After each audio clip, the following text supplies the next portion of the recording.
They say home is where the heart is, but in my case, home was where my patience bled out, drop by drop, until there was nothing left to give.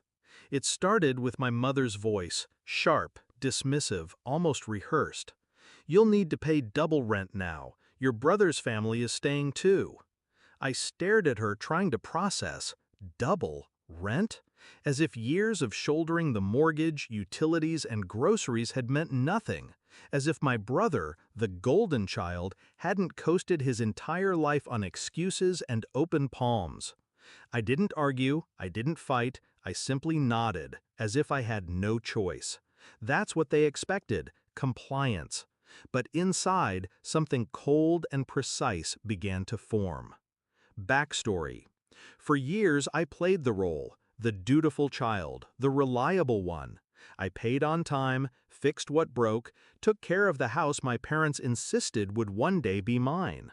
I swallowed their favoritism, their endless forgiveness of my brother's failures. I told myself it didn't matter, that stability was reward enough. But deep down, I kept waiting.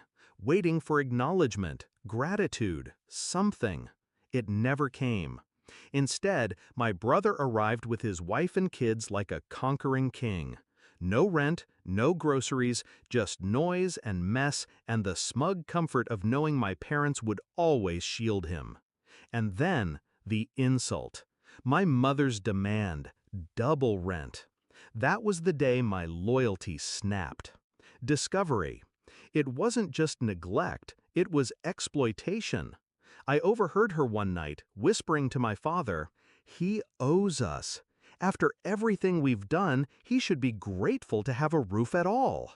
Grateful, as if I hadn't been the one keeping the lights on for years, as if the freeloaders weren't bleeding me dry in my own home. I remember standing in the dark hallway, fists clenched, my brother's laughter drifting up from the living room. They thought I'd stay. They thought I was trapped. They were wrong. The plan. I didn't rage, I didn't shout, I smiled. I paid the new rent without hesitation. Let them believe they'd won. Meanwhile, I started planning my escape. Step 1, I found a new place. Quiet, affordable, mine. No strings attached. Step 2, I transferred everything essential. Documents, savings, valuables, slowly, quietly. No one noticed. They were too busy enjoying their free ride. Step 3, I waited. Timing was everything. I knew the day would come when they'd push too far, when my mother's voice would cut through the air with one demand too many. And it did. The execution. Your brother's kids need more space. Maybe you could move your things out of the master bedroom for them. Her tone was casual, as if asking me to pass the salt. That was my moment. I smiled, serene, and said, "Of course." But instead of moving into another room, I moved out, completely. I left behind nothing but bare walls and silence. No warning, no note, just absence. And then, when my mother called, frantic, confused, demanding to know where I was, I finally spoke.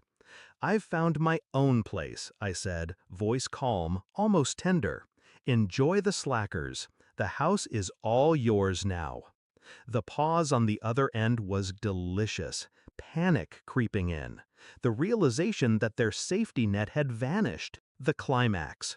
They showed up at my new apartment days later, faces tight with forced smiles, excuses spilling from their mouths.